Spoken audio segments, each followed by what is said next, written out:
Bem-vindos a mais um episódio do Hotel Lobby Talks do Hotelier News, esse conteúdo que a gente humaniza os hoteleiros, que a gente traz contos, né, sobre a carreira, sobre a vida desses profissionais que também têm vida, né, e que é o mais importante, que aqui a gente consegue ter esse papo descontraído, informativo, em que a gente fala sobre essas coisas legais, né, das pessoas que estão aqui convidadas com a gente. E hoje quem vai estar comigo aqui conduzindo esse papo é o Márcio Moraes. E aí, Márcio? Tudo bom? Do joinha? Boa tarde a todos. Sou Márcio Moraes, Headhunter da QI Profissional, e vamos estar juntos. Vamos. Nesse bate-papo. Nesse bate-papo e nessa temporada também. Nessa temporada também, é meu primeiro, né? É isso aí. E temos a honra de receber aqui a Raquel Pazos do IBT. Tudo bem, Raquel? Ei, boa tarde. Muito feliz de estar aqui com vocês no Lobby Talks, né? E vamos conversar um pouquinho. Vamos ter um dedinho de prosa bom aqui, né? Mineiro gosta de ter um dedo de prosa, não gosta? Ah, mineiro gosta, né, de falar um cadiquinho. É sobre isso. Agradecer aos nossos patrocinadores, a Reagents, que está patrocinando essa temporada, e também a R1, que está desde o começo conosco no projeto, né? Raquel, quem é a Raquel antes da hotelaria? Antes do turismo, antes de estar nessa vertente toda, desde a pequena Raquel até chegar na hotelaria? Desde a pequena Raquel, Raquel é uma pessoa que adora viajar, que adora desde pequena novidades, que é muito curiosa e isso graças ao meu pai e minha mãe, que sempre me incentivaram muito a gente descobrir coisas novas, a viajar e adoro viajar de carro. Isso é bom. Isso é algo que a gente sempre fez e que eu tento, inclusive, manter até hoje, porque eu acho que a gente pode ir ampliando o nosso horizonte com isso, Sim. Né? E filha de mãe mineira, pai espanhol, Opa. Espanhol raiz, e em função disso, a gente também morei um tempo lá e a gente tem essa experiência de poder ter o melhor dos dois mundos. Legal. E essa é Mas você foi pequena para lá? Eu fui para lá, eu tinha 11 anos a primeira vez que eu fui. Meus pais sempre mantiveram casa tanto em Minas, em Juiz de Fora, que é onde eu nasci, e lá na Espanha. Então, qual cidade da Espanha? Em Sevilha. Em Sevilha, legal. Sevilha. Então, as raízes, meus tios, primos ainda continuam lá. Legal. E meus pais sempre tiveram essa vontade de manter as duas casas, mas quando eu tinha 11 anos, sim, aí a gente morou lá, a família toda. Muita comida boa, né? Delícia. Tanto de Minas quanto da Espanha, né? Delícia. E lá em casa todo mundo gosta de cozinhar, então é ótimo, sempre comendo bem. Ah, que bacana, que bacana. E você ter chegado à hotelaria tem alguma influência de família? Tem alguma coisa que te levou a trabalhar hoje com hospitalidade? Sim e não. Uhum. Meu pai, ele sempre foi empresário. Então, sempre tive aquele contato ali, muito comerciante, teve diversos negócios e eu ia participando ali, adorava. E aí veio minha veia administrativa com isso. Legal.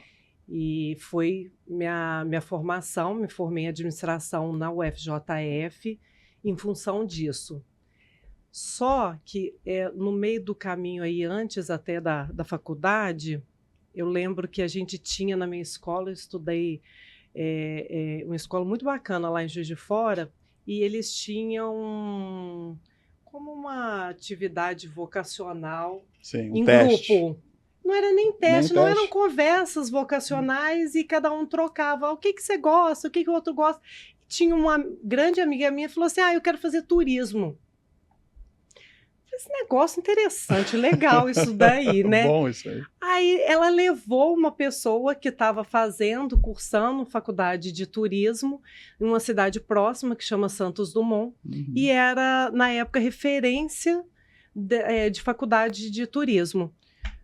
Aí eu comecei a entender melhor como que ia funcionar isso, como que funcionava essa faculdade e tal. Falei, engraçado, gostei desse negócio, eu acho que eu vou tentar isso também. Tá. Só que eu não queria abrir mão da administração. Sim.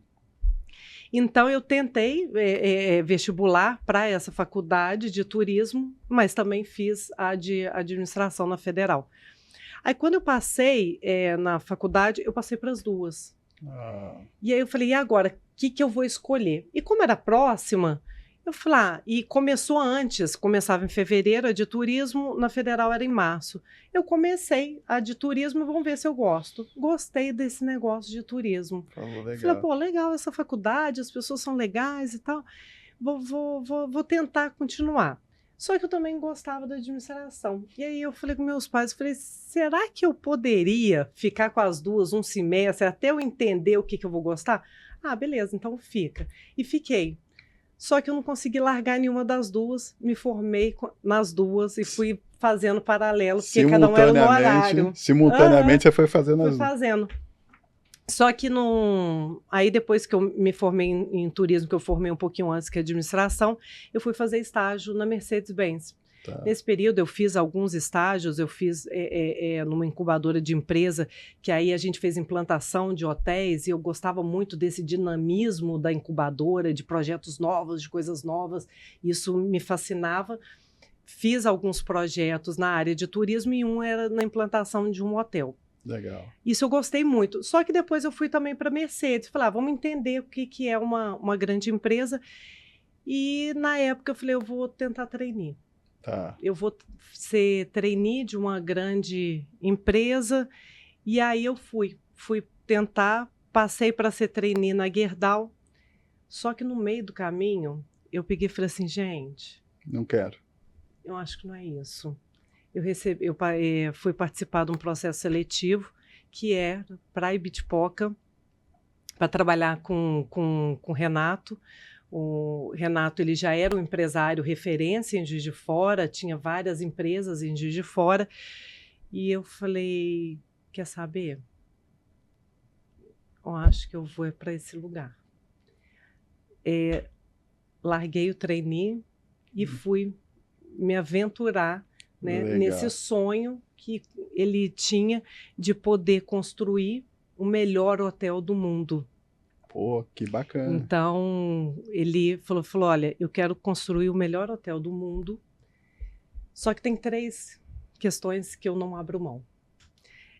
A gente precisa de 100% do pessoal ser local, a gente consumir produtos locais, e todas as nossas decisões serem pensadas de forma regenerativa. E aí você pensa isso fazem 20 anos. Isso foi... É justamente o ano que eu ia perguntar. Eu falei, nossa, tipo, que mentalidade, né? Porra, 20 anos atrás, né? Você pensar, era um meio do mato, que ainda a gente não tinha essa atividade. Na época, eles compravam terras no entorno do parque para deixar regenerando natural.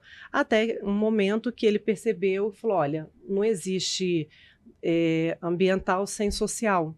Então, a gente precisa de investir também no social aqui na região, no nosso entorno. A gente precisa de incluir as pessoas dentro do projeto. E aí o turismo veio como essa alternativa para poder desenvolver a região também, poder empregar as pessoas.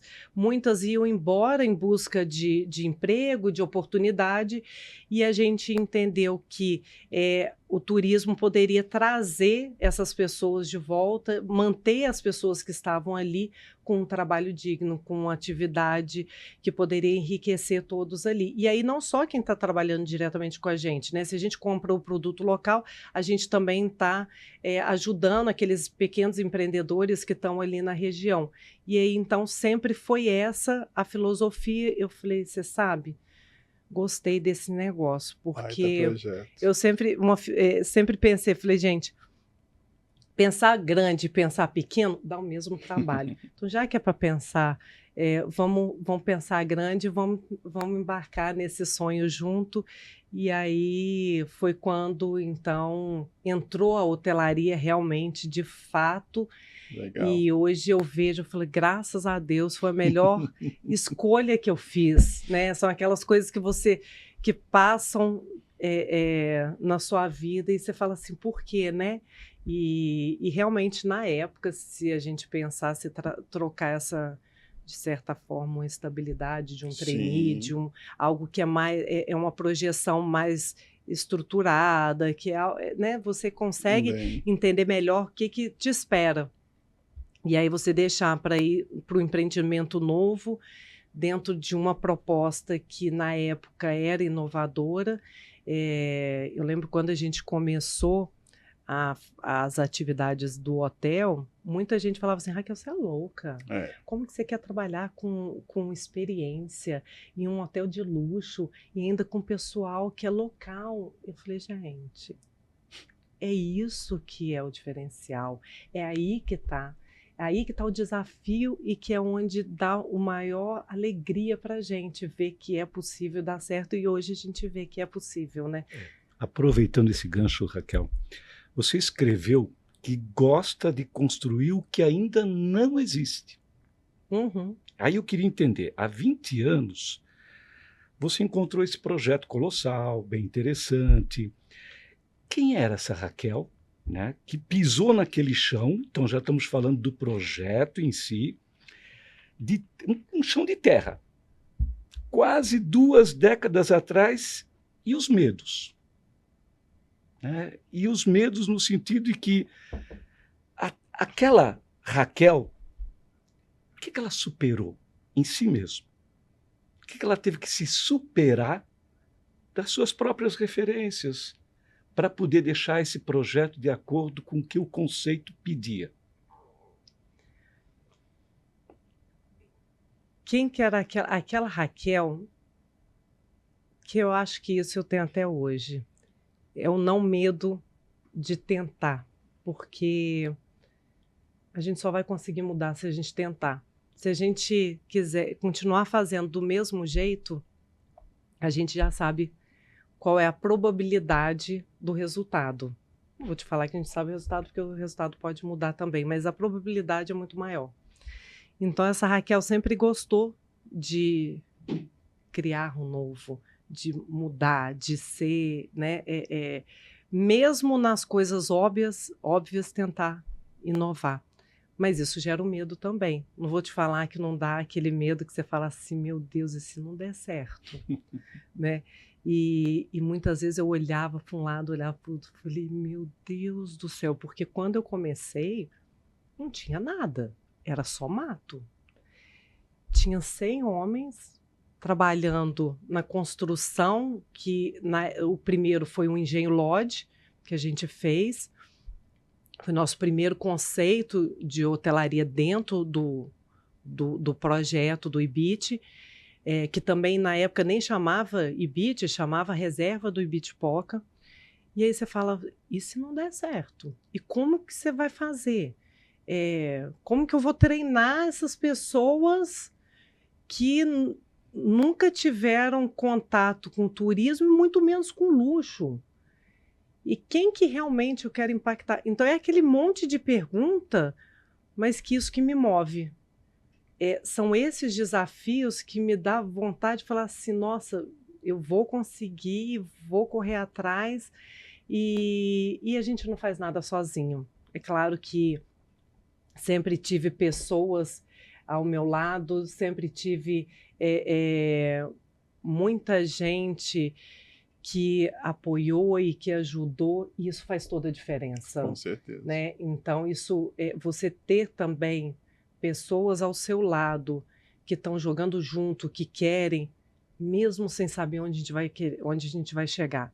Porque é uma aposta. Então, todos nós apostamos em algo que a gente não sabia onde ia chegar, e isso que é o lado que, assim, que dá o medo, mas que ao mesmo tempo é o desafio gostoso do friozinho na barriga.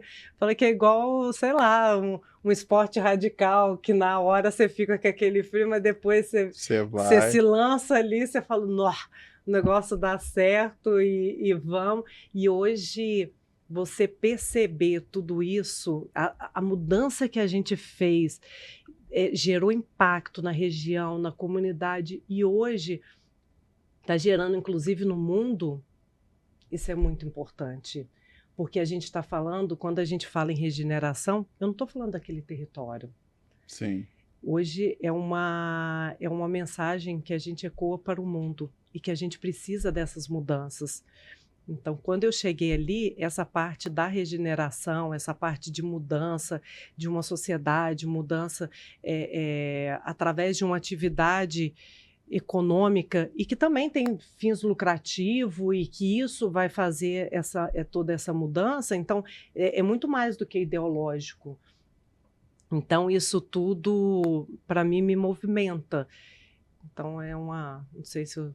Não, foi ótimo. E eu acho que você teve um desafio muito forte, que foi um convencimento, né? Porque, assim, tinha ali o investidor principal que vendeu a ideia e você acreditou, só que aí você também tinha que ser a transmissora dessa ideia para se tornar uma realidade e convencer aquela comunidade que não tinha as oportunidades ali, enfim, a ficarem ali, né? A virar e falar assim, não, sim, aqui a gente vai ser um polo gerador dessas oportunidades, dessa economia, enfim, e que 20 anos após, tá tranquilo a gente falar sobre isso aqui no microfone.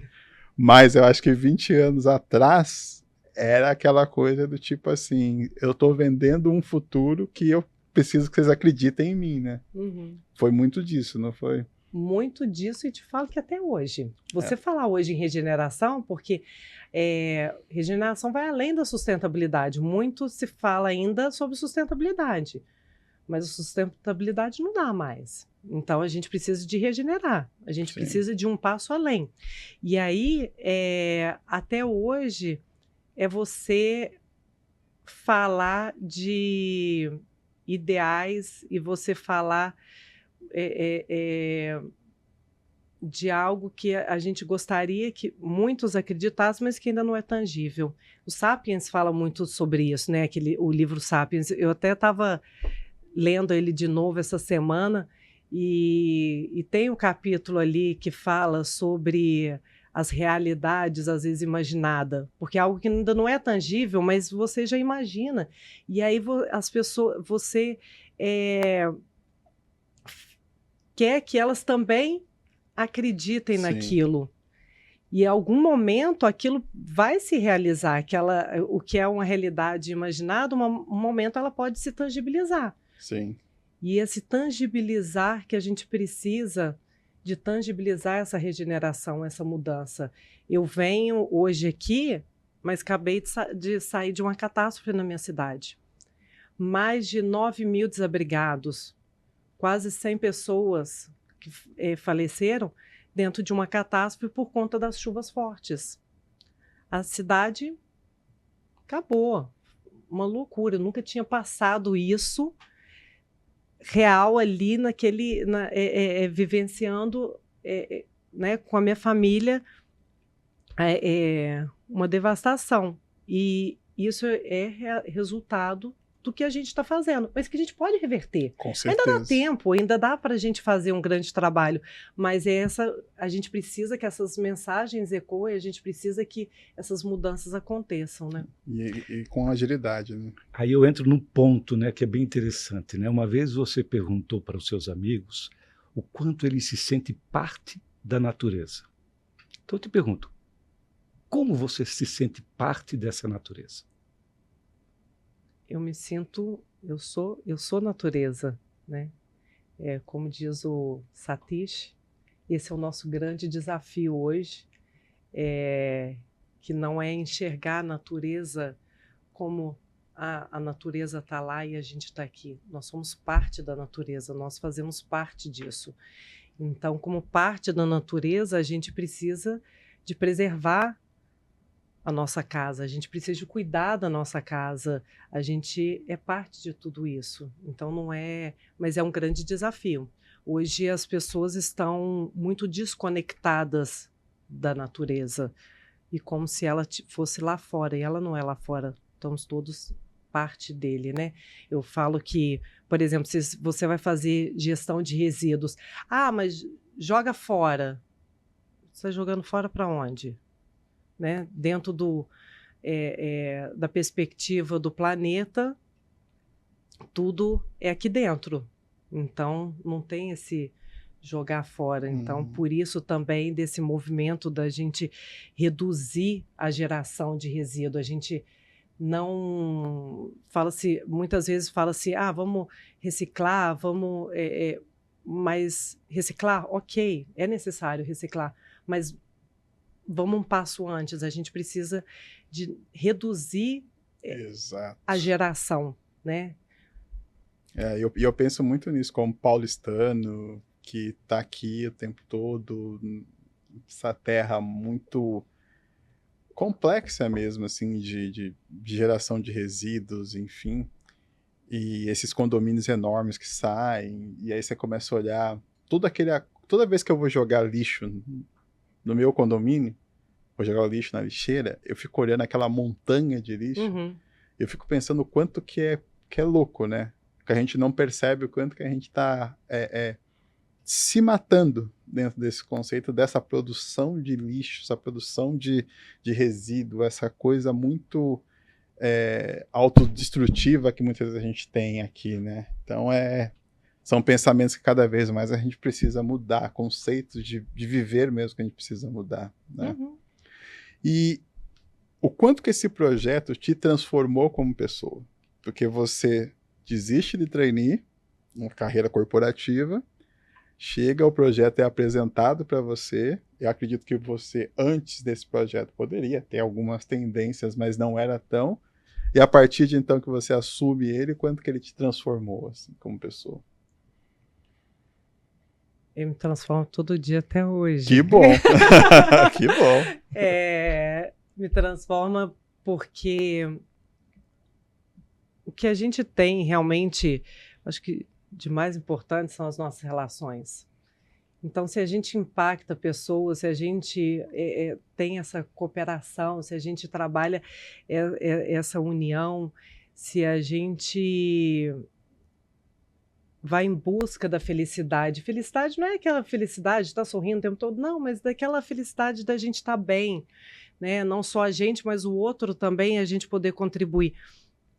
Então, isso vai impactando na nossa forma de agir, na nossa forma de fazer as coisas. Eu já era uma pessoa minimalista, me tornei muito mais minimalista, então se hoje eu penso, para que de repente eu vou comprar uma outra camisa se essa daqui ainda está boa? E aí foi no final do ano passado, eu estava olhando minhas fotos de palestras, né? Falei, nossa, Raquel, eu acho que você precisa de trocar um pouco a blusa, porque tá sempre a mesma, né? Então eu acho que a questão é que vai mudando a sua forma de pensar, a sua forma de agir, e isso são todos os dias. A gente tem uma troca muito grande, não só nossa interna, mas externa. A gente fala que poder interagir e ter essas trocas para a gente é muito importante. Então, a gente leva a Satish, a gente leva o pessoal do CIECHEP, a gente leva várias pessoas que a gente possa interagir, que a gente possa entender o que pode fazer de melhor. E a gente aprender, a gente contribuir também, mas a gente aprender muito. Então, ele me fez pensar muito na minha forma de agir, de ser esse ser que eu sou e que cada vez a gente vai aprendendo e aprimorando. A gente nasce aprendendo e vai morrer aprendendo. Exatamente.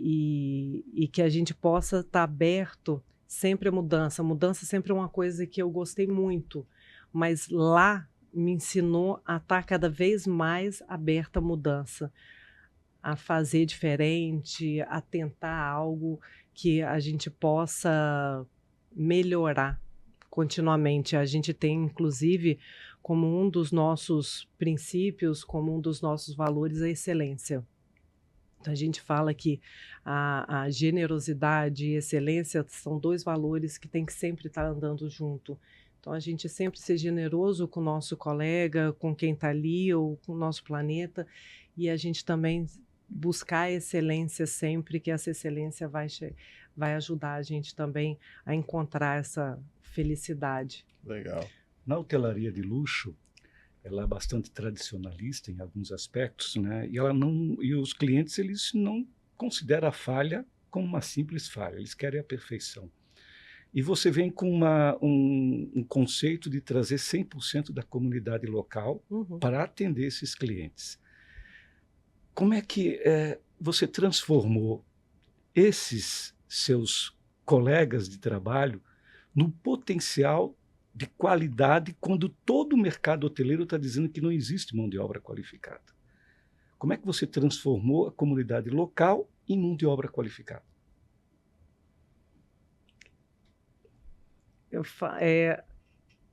A gente tem as pessoas lá são maravilhosas na forma de ser, né?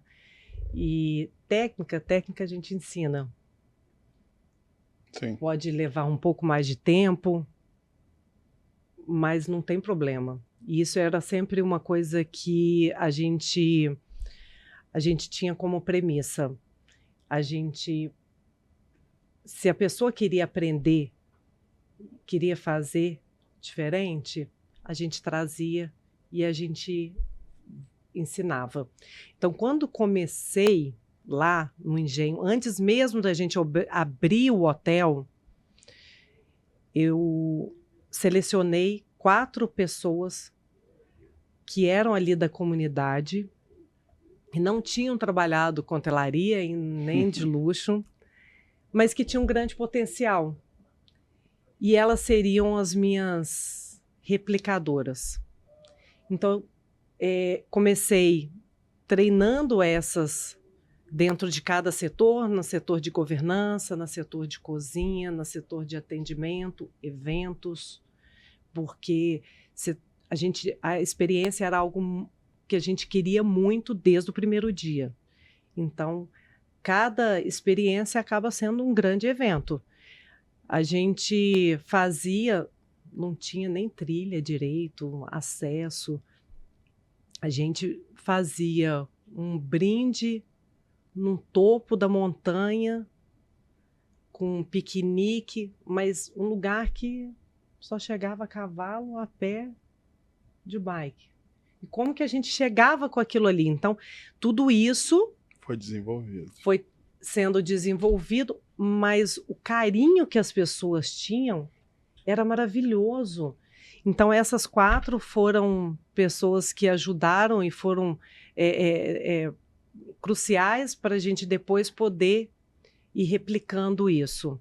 E aí, com o tempo, a gente foi replicando essa nossa forma de ser. E eu sempre falei com eles o seguinte, gente, R mais R sorrindo. Não tem problema errar. E a gente tirava esse peso deles de errar, porque isso sempre foi uma filosofia nossa também. R tentando acertar. E a gente foi apresentando para eles. Para que serve o garfo, a faca, a colher, a taça? Então, eles tinham a oportunidade de vivenciar. Colocava eles e a gente servia e para que é experimenta um espumante, experimenta um vinho, e isso foi muito deles poderem vivenciar. Eu lembro que uma das primeiras vezes quando chegou, a gente tem uma pista de pouso para pequenos, para monomotor, bimotor e tal, e quando chegou o primeiro avião, gente, as pessoas que estavam lá, elas queriam sair correndo de tanta vergonha. E aquilo também era aquela questão, nossa, quero olhar, deixa eu ver um avião. A gente na época estava com 50 colaboradores trabalhando ali direto na operação. Levamos todos para andar de avião. Que legal. Vamos lá para a pista e todos vão andar de avião, para terem essa experiência, né? E aí, aos pouquinhos, eles foram entendendo. A nossa chefe de cozinha, logo no início também, ela é dali, ela é local, maravilhosa, a Marli. A gente levou ela para o Rio para ficar 1 mês com Claude no Olymp, para ela entender o que era esse mundo, entender e vivenciar, porque é com a vivência que vai entendendo, né?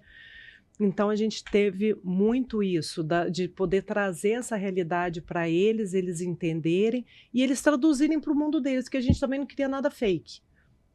A gente não queria nada que não fizesse sentido. Original, então, né? Algo que eles pudessem entender o porquê de fazer aquilo. Sempre fui muito disso, das pessoas entenderem. Quando elas sabem o porquê que elas estão fazendo aquilo, a adesão e aquilo se torna muito mais fácil delas continuarem. Então, a ideia era eles saberem por quê. E agora, por exemplo, quando a gente foi montar o Village, mesma coisa. As nossas coordenadoras nunca tinham trabalhado na hotelaria de luxo, nunca tinham ido no hotel de luxo. Peguei elas, coloquei dentro do carro, vamos embora para o Rio de Janeiro, ficamos lá no Emiliano. Ficamos no Emiliano, ficamos no Fazano, levei no Rubaiá, para que elas tivessem essa experiência e entendessem o que era esse mercado de luxo, o que é essa experiência de luxo, mas sem tirar essa originalidade, essa espontaneidade das pessoas. Então, se você vai lá hoje, eles vão te contar um caos, vai falar errado, mas o processo vai ter, porque é isso que você falou. O mercado também, ele não quer deixar de ter o conforto. Toda você tá perfeito no serviço que você se propõe a fazer, isso a gente tem que manter. Isso não tem como. Mas... Não. Mas a pessoa pode ter aquela espontaneidade dela, ela pode falar do jeitinho dela, mas com as técnicas. E as técnicas a gente ensina. Exatamente. Nesse projeto tem um embaixador chamado Antônio, né? O Antônio, de asas bem coloridas. E ele voa junto com os hóspedes andando de bicicleta. O que o Antônio te ensinou em receber bem e quebrar alguns autocontroles? Gente, o Antônio é incrível. O Antônio,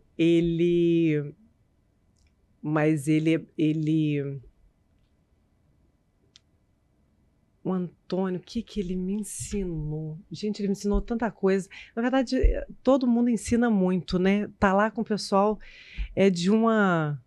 Se tem uma coisa que eu gosto, é de sentar e escutar os causos dele e as coisas que acontecem, né? Mas o Antônio me ensinou como é possível, como é enriquecedor você estar interagindo com a fauna, com a flora, com essa natureza, né? Como que... Só explica quem é o Antônio, né? O Antônio, essa eu não sei. O Antônio de Asas, ele é uma arara que já está extinta ali na região, mas a gente trouxe ela para ser realmente as pessoas terem interação, entenderem, né, um pouquinho mais sobre a fauna ali local, porque a gente só preserva também o que a gente conhece. Não é que a gente só preserva, né, mas a gente tem uma tendência a querer preservar mais o que a gente conhece. Então, dentro disso, a gente agora também vai ter um zoo lá dentro de animais da Mata Atlântica que estão em extinção. Mas voltando ao Antônio, o Antônio, ele era ele.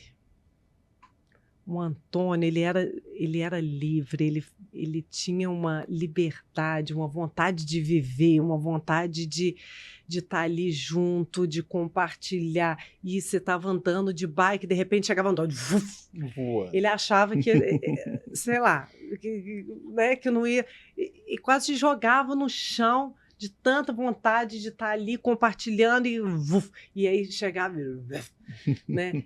Do nada, eu estava indo para casa, entrava o Antônio dentro do meu carro e puf, do lado, assim, no banco do lado, o Antônio pendurado. Eu falei, Antônio, como assim? Mas do mesmo jeito que ele entrava, o Antônio saía, Antônio ia descobrir novos lugares, novas coisas. Esse era o Antônio. Mas eu falo era porque o Antônio, ele faleceu. Faz recente agora, ele faleceu. Uma pena, mas temos outros. Mas deixou uma herança. Ele deixou uma herança. Todo mundo pergunta, quando chega, fala assim, o Antônio, cadê o Antônio? E aquela arara? Então, assim, são as estátuas e o Antônio, né? Vocês trabalham com a questão do regenerativo, né? Que nas nossas palestras, já vi algumas suas, enfim, a gente consegue trabalhar muito dentro do nosso setor, mas o nosso podcast chega para muita gente do setor, enfim. Explica para a gente o que é esse conceito do regenerativo, né, o que ele pretende, quais são os propósitos deles, porque eu acho que a gente consegue falar com um público bem amplo sobre isso, que às vezes não chega. Muitas vezes o que chega muito dentro do turismo, dentro de algumas coisas, é algo muito que é daquele evento específico, enfim, de quem está ali. E quanto mais a gente puder ampliar isso para um público maior, eu acho que a gente contribui mais ainda com a causa, né? A regeneração, ela vem dessa mudança que a gente precisa fazer para o planeta, né? Da gente cuidar do planeta. E por que não sustentabilidade? Voltando até um pouquinho aí. Boa. Porque sustentar a forma como a gente está, não dá. Eu não posso sustentar o consumo da forma como está, o consumo de produtos materiais, alimentação, o tanto que a gente hoje consome de proteína animal. Isso impacta efetivamente. Então, tudo isso, toda a nossa forma na qual a gente vive, a gente precisa de repensar. E não mais na questão de sustentabilidade, mas na forma realmente de mudar para a gente conseguir atingir um estágio de regeneração, de regenerar, de rewilding, da gente voltar a ser como a gente era, da gente ter matas, da gente ter uma forma mais regenerativa no qual as nossas decisões, o que a gente faz. Então, a gente falou sobre a questão do resíduo, né? Então, não é pensar, mas isso daqui vai reciclar, ou é só mais um. Não é só mais um. Então, por que não ter menos um? E a atitude de cada um faz toda a diferença. E isso não é só para hotelaria. Você falou, isso expande. Isso não é só para hotelaria, para qualquer pessoa, até mesmo pessoa física. Sim. Quais são as minhas escolhas que estão impactando essa mudança climática, mudança no planeta, e que isso vai influenciar e já está influenciando a nossa forma de viver. Então, a gente precisa realmente de repensar as nossas escolhas, e aí vale não só como pessoa jurídica, mas pessoa física. Mas como pessoa jurídica, eu acredito que a gente tem a possibilidade de impactar muito mais pessoas. Então, as nossas decisões como empresa, elas vão influenciar outras pessoas. E aí, a gente tem a hotelaria, não só a hotelaria, o turismo como no geral, né? As pessoas, elas estão mais abertas e receptivas a mudanças. Então, é um setor que pode contribuir muito, inspirando essas mudanças. Eu falo que qualquer atitude que a gente explica o porquê do porquê que a gente está fazendo aquilo, a gente pode inspirar as pessoas a mudar alguma atitude dela em casa. Te dar um exemplo. Olha que eu trabalho com regeneração. Super, né? Faz parte do meu dia a dia. Eu estava em Nova York, no Hotel One, bem ali do lado do Central Park. Tiveram duas mensagens que eu fiquei com aquilo. Uma foram as maçãs. Porque normalmente, assim, se via muito aquelas maçãs que até brilhava, né? Parecia maçã da Disney, né? Nos halls de hotéis e tal. Nos quartos. E aí lá eles colocaram maçãs de produção deles e que eles falaram que tal você provar essa maçã? Ela pode ter pequenos defeitos, mas ela está extremamente saborosa. Hoje, 50% de todo alimento é jogado fora. Então, que tal a gente, né? Que tal você experimentar? E eu experimentei, realmente estava maravilhosa. E outra, eu fui no banheiro. E aí, no banheiro, quando no meu quarto, no box tinha uma ampulheta. Perguntei para a camareira, falei, mas para que essa ampulheta dentro do box? Ela, para você pensar quanto tempo você leva no seu banho, quanto você está impactando.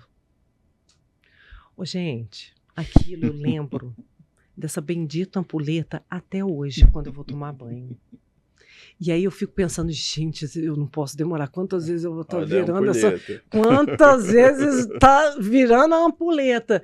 E enquanto eu estava lá, a primeira vez eu virei 4 vezes a ampulheta. Eu saí do hotel virando 2. Mas aquilo me fez repensar.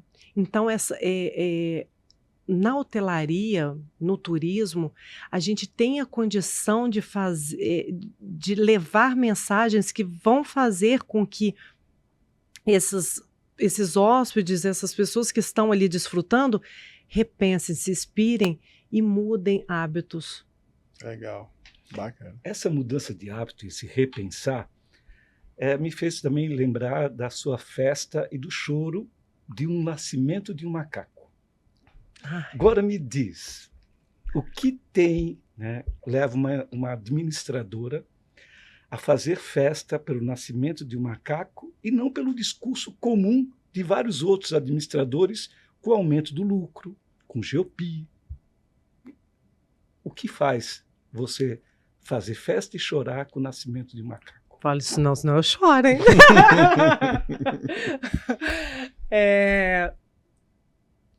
Isso é você ver um projeto que você está há 20 anos dando resultado. É você ver que vale a pena você tentar. Vale a pena você acreditar quando muita gente fala que não vai dar certo. Quando muita gente fala que você deveria desistir. E isso é um exemplo. Como vários outros, não só com o macaco, mas quando você tenta o novo, a resistência é muito grande. E o Elliot, a gente tem esse projeto que o muriqui é o maior primata das Américas. Ele está extremamente ameaçado de extinção. E ele é uma espécie guarda-chuva. Então, isso dentro da fauna e da flora, isso é extremamente importante, a gente manter uma espécie guarda-chuva, um primata super importante para a Mata Atlântica, que está completamente devastada. Sim. E aí, a gente já tiveram outros experimentos e que não foram de tanto sucesso. E, inclusive, lá dentro do IBIT, a primeira tentativa que a gente teve era de levar uma fêmea para Mata do Luna. Porque o que acontece com o muriqui? Dá tempo para contar? Fica tranquilo. Vai. O muriqui, ele ele vive em bandos. Só que a fêmea, quando ela chega na maturidade dela e ela vai começar a ciclar, ela troca de bando. Então, ela vai em busca de outro bando, que é onde ela vai depois viver para o resto da vida dela.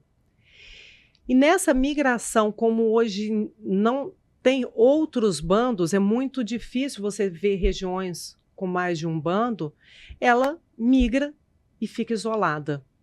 E aí a gente vai perdendo os indivíduos. Sim. E a gente pegou uma dessas fêmeas que estava isolada e levamos para uma mata que chama Mata do Luna, que faz parte do IBIT Projeto, que hoje o IBIT Projeto tem mais de 6.000 hectares. E aí a gente levou ela, mas numa tentativa de soltar ela em vida livre, onde tinham 2 machos, 2 indivíduos, que em 2014 eram 14. 2004. Em 2004 eram 14. A gente soltou ela em 2016, que já eram só 2, o Bertolino e o Luna. Só que qual que era a ideia? Eles falam que eles são uma comunidade hippie, é um macaco hippie, eles têm a característica muito de se abraçar, de viverem em comunidade, eles são muito amigos, não tem macho alfa, e eles vão chegar, vão se unir, vai dar tudo certo, mas não deu. Quando chegou, eles tiveram contato, mas não foi. Até repeliu, um pro lado, outro pro outro, e não ficaram. Mas claro, assim, 2 machos que devem ter olhado para ela e falado assim, caraca, quem é aquela ali, quem né? é essa aí? Porque nunca tinha visto, né? Quanto tempo que não via outro indivíduo, ela também, enfim.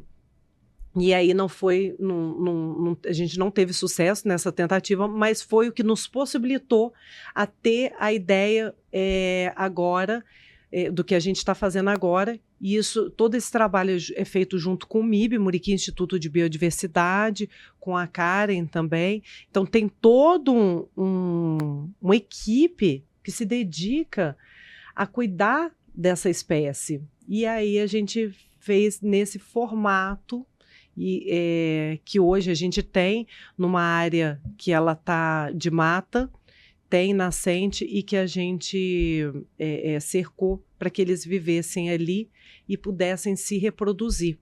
E a ideia deles se reproduzirem é que depois a gente forme bandos e que a gente possa soltar eles ali, e depois, com o tempo, isso não é um projeto de curto prazo, mas com o tempo a gente possa, os indivíduos que estão sendo reproduzidos ali também, a gente possa levar para outras matas, criar outros bandos em locais onde tinha muriqui, que hoje não se vê mais. Então você vê o Elliot, que é o muriqui que eu chorei, quando a gente ficou sabendo que ele nasceu, eu falei, gente, era algo que a gente queria muito e estava há muito tempo tentando. Então você vê que você está preservando uma espécie que você tem menos de 1.000 indivíduos e que você tem a possibilidade de falar, caraca, isso vai dar certo. Então isso não tem preço. E é muito lindo. Eu lembro, eu tenho um menino de 8 e uma menina de 9, de 10. E eles foram criados no IBIT, nasceram lá. E quando a gente levou também um filhotinho que tinha acabado de nascer e foi encontrado na mata, logo depois a gente levou, criou um berçário lá, mas ele não falava, né?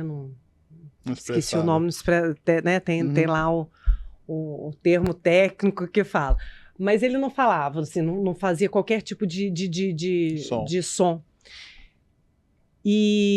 Mas ali, bem novinho ainda, com a veterinária e tal. E quando minha filha chegou, na época ela tinha 4 anos, e aí ele começou a fazer barulhos. Gente, é outro momento que eu chorei também. Porque você vê, gente, então é isso. E aí como que você pega e fala que a gente não é parte da... A gente é parte. E a gente somos só indivíduos distintos, mas que fazemos parte da mesma coisa, né? Eu tento imaginar como é que é uma reunião de vocês de assembleia, né? Assembleia corporativa, juntando diretoria, juntando todo mundo. Vocês falam de lucro? Vocês falam financeiramente? Ou é nascimento de macaco, arara? Preservação do meio preservação. Qual é a linguagem que vocês tratam no ambiente corporativo quando vocês estão numa reunião de assembleia mesmo? De resultados. De resultados. É nascimento? Eu tô rindo porque assim, é uma loucura. Mas a gente fala de lucro e lucro é importante, porque se a gente também não tiver lucro, a gente não reverte para a regeneração. Então, eu falo com até o pessoal do MIB mesmo, né? Eu sempre falei com o Fabiano, Fabiano, a questão é o seguinte, é igual você ter um filho. Né? Você tem que manter. Uma vez você decidiu ter, você tem que manter. E não dá para você manter um filho através só de doação. Então, Sim. A gente tem que ter mecanismo para manter isso. Você não vê né, os gorilas de Ruanda? Mudou Sim. a realidade de todo um país por conta, né, de uma atividade. A Maria Aldrigue esteve aqui, ela falou sobre. Exatamente. E assim, isso não só ajudou a comunidade, mas também os próprios gorilas. Se eles Sim. hoje a gente consegue fazer, né, a conservação, porque existe todo esse trabalho. Então, tudo isso anda junto. Esse negócio da gente ter que ficar distância do animal, porque você não consegue conservar se você tiver toda essa distância. Sim. Então, a gente também não consegue conservar se a gente não tiver lucro. E lucro é importante. Lucro é algo que a gente fala sempre. Só que existem outros retornos que a gente também precisa de falar deles. A gente fala do retorno que a gente está melhorando a comunidade, a gente fala do retorno das pessoas que estão trabalhando ali com a gente. Então, a gente fala que a gente quer, por exemplo, a felicidade interna bruta é tão importante para a gente quanto o lucro. Não adianta a gente trabalhar o lucro e não trabalhar a felicidade das pessoas que estão ali dentro. Isso é sine qua non para a gente. Então faz parte, não precisa de ser um ou outro. Então a gente trabalha muito com o E. E aí é trabalhar com o número de animais que estão que está aumentando ali, porque isso é um resultado que para a gente é muito importante, isso vai para além, né, do lucro, e a gente ter o lucro, e a gente ter as pessoas felizes, e a gente ter, a gente fala sobre, né, nossa taxa de ocupação, e aumentar a taxa de ocupação, e a gente ter mais rentabilidade, tudo isso faz parte porque é um negócio. Sim. Não adianta a gente achar, né, também que, não, mas tal, a gente o ano passado estava falando, inclusive, em tokenizar o IBIT. Mas para isso, como que a gente tokeniza se a gente também não mostrar quais são todos esses retornos? E aí era o nosso desafio, como mostrar quais são todos esses retornos. E uma coisa eu falo, você trabalhar com regeneração, isso também te dá lucro. Né? Isso é importante. Então, isso não é um custo, né? Isso é um investimento. E a gente precisa de pensar, eu acho que né, cada um aí nos seus negócios, que investimentos são esses que eu quero e que vai me dar retorno, né? Sim. Esses investimentos futuros, você fala em projeto daqui a 2000 anos. Você toca nessa data, né? Daqui a 2000 anos. E você pensa, então, nesse projeto como investimento para essas duas crianças que você mencionou, seus filhos, né? E a Valentina também? Ou seja, você considera que é para essa geração que você está construindo esse projeto, a Valentina, que é a tua afilhada? Como é que você consegue administrar a administradora, a mãe, a madrinha, a irmã, a tia, tudo nesse pacote? A Valentina é minha filha. A Valentina, perdão. Valentina é tua filha. Eu falei. Mas agora, cuidado com aí, que quase você fez chorar. Porque eu falo que teve uma palestra do Sistema B no México há 2, 3 anos atrás, e um palestrante falou uma coisa que me marcou, que ele gostaria que olhar para o filho dele, quando o filho estiver mais velho, que o filho dele olhasse para ele e falasse: pai, obrigada por esse futuro que você criou para mim. Obrigada por tudo que você fez para me proporcionar esse futuro maravilhoso. E que esse filho, mas ele não queria escutar que o filho dele falasse: poxa, pai, você hipotecou meu futuro. Verdade. Então eu acho que tudo isso que eu faço e tudo isso que eu incentivo que os outros façam, sim, são para as gerações futuras e para os 2000 anos, né?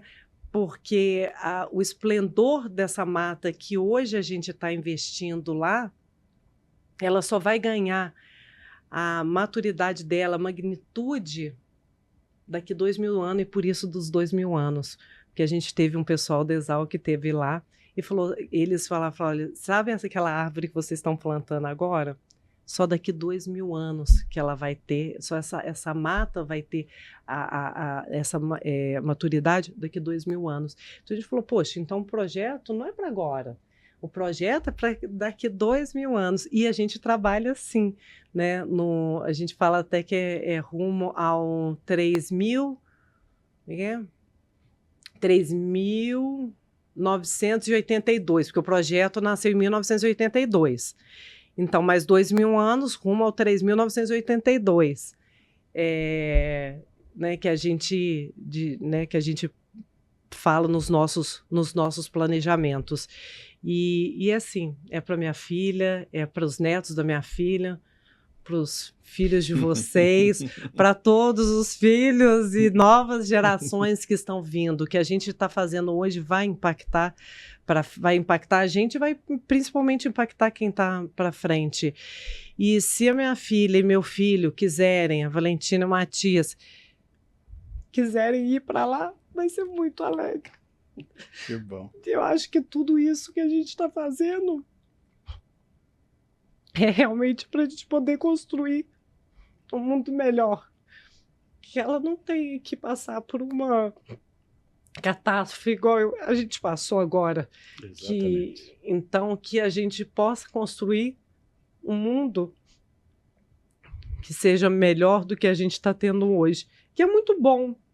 Eu falo que gosto muito de tudo isso que a gente vive e fico muito feliz de ter podido proporcionar toda a infância que eu proporciono a eles, deles poderem ter crescido num ambiente no qual eles tiveram contato 100% com a natureza. Isso faz a diferença e eu tenho certeza que vai fazer a diferença nas escolhas dele futura, nas decisões. Toda vez que agora quando aconteceu um desastre e a gente passou e estava tendo um grupo de veterinários resgatando os animais.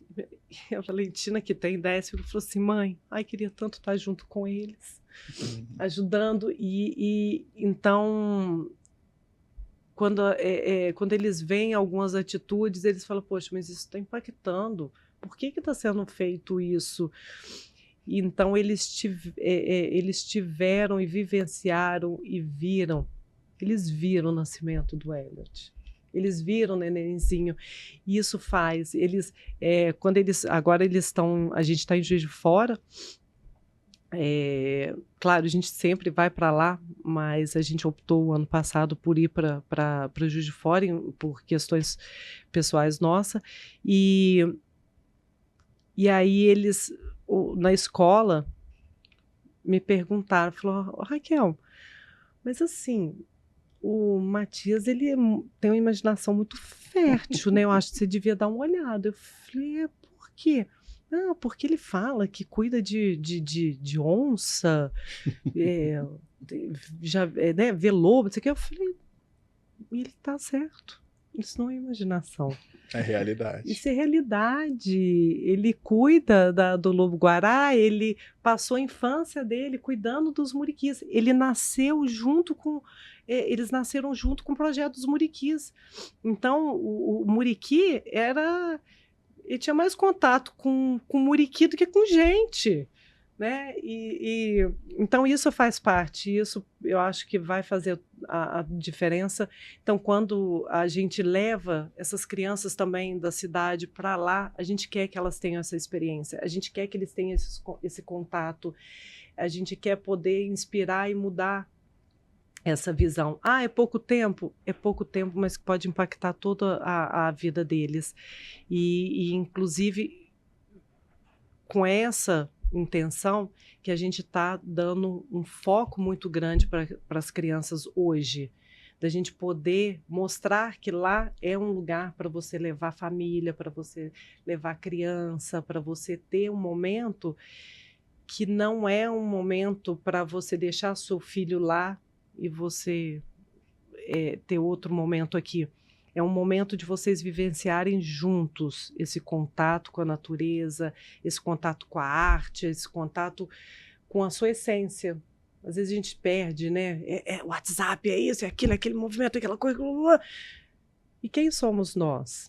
Então, essa conexão com a gente, essa conexão com os nossos filhos, poder descer. Outro dia eu estava falando com uma hóspede que estava lá, o filho dela é uma gracinha, gente, 5 anos. Aí ela falou, nossa, tem muita coisa legal e tal. Eu falei, tem. Eu falei, meus filhos estão indo descer de caixa de papelão? Sim. No morro, quer? Vamos lá? Ela, nossa, eu fiz tanto isso na minha infância, posso ir também? E aí fomos... Gente, tem coisa mais deliciosa do que isso. É simples. E às vezes a gente fica tentando querer fazer algo tão mega master, demais. Né? Demais. E às viver vezes a gente perde simples, o simples, que faz toda a diferença. Né? É a vida como ela é. Então, sim, tudo isso é por todos nós. Cara, geralmente a gente termina perguntando, né? O Peter sempre faz essa pergunta sobre legado, sobre propósito, mas eu acho que todo esse episódio foi sobre isso. Então, Raquel, nem preciso te perguntar sobre legado, sobre propósito, porque eu acho que você descreveu muito bem, né? E eu acho que uma coisa muito legal é que você tem vivido o seu propósito e construindo esse legado profissionalmente, pessoalmente, enfim. Então, dá o kit, né, do nosso patrocinador da Reality para você. Ai, que delícia! Obrigada! Perguntar se você gostou de estar aqui no nosso lobby.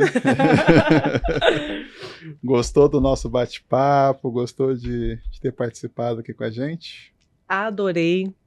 Eu adoro vocês, já sigo, estamos aí sempre juntos, legal, né? E estou muito feliz de estar aqui, de poder levar essa mensagem. Né, quando você falou sobre legado, né? Saber que através da hotelaria de luxo eu posso mudar muitas vidas e poder mudar o mundo, isso para mim é maravilhoso, porque eu junto tudo que eu gosto, né?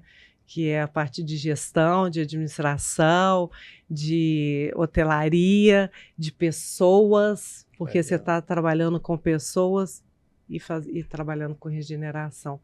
Então, isso realmente é algo que conforta aí o coração. Parabéns pelo projeto de vocês, parabéns pela realidade muito linda que vocês estão construindo lá, e é sobre isso, né? Márcio, brigadão pela companhia. Eu que agradeço, né? Vamos para agora conhecendo a Raquel, que eu não conhecia, né, Raquel? Conhecia só nos meus estudos. Ela foi muito interessante. Acho que cada resposta foi uma solução para nossas vidas. E esse projeto, que eu percebi que esse projeto é o teu projeto, é o teu projeto de trabalho, é o teu projeto de vida, é o teu projeto familiar, é o teu projeto social. Eu acho que ele é o teu grande guarda-chuva, né? Não dá para falar de você sem falar do projeto. Exatamente. Não dá. E aí, gostaria, assim, de agradecer a todo mundo que está lá. Esse não é um projeto meu, esse é um projeto de todos os 350 mais de 500 pessoas que já passaram lá de uma forma direta ou indiretamente, e de todos os hóspedes também que contribuem para a gente, e principalmente ao Renato Machado, que é o grande idealizador, o grande fundador, que nos possibilitou, né, junto com Carlinhos Repeto, teve também o Marcelo Machado, que possibilitou que a gente esteja fazendo tudo isso e contribuindo para todas essas mudanças. Então, meu agradecimento aí especial ao Renato e a todas essas pessoas que, de alguma forma, contribuem, e esses colaboradores que todos os dias estão lá muito empenhados em fazer o melhor. Fechado. Eu, antes de terminar esse episódio, também quero mandar um forte abraço à população de Juiz de Fora e região. Já tive a oportunidade de palestrar lá na Federal de Juiz de Fora e foi muito bacana. Tenho muito carinho por tudo que toda a população de lá, desejando que a comunidade se recupere o mais breve possível, né? E a gente consiga aprender as lições para poder evitar tudo isso. Você que curtiu esse episódio, que viu até o fim, compartilhe, nos apoie, curta, porque o Hotel Lobby Talks é sobre isso. É falar sobre a hotelaria com humanidade, hoteleiros que estão aqui mostrando quem eles são de verdade, com todo esse propósito, essa emoção e tudo mais. Até o próximo episódio.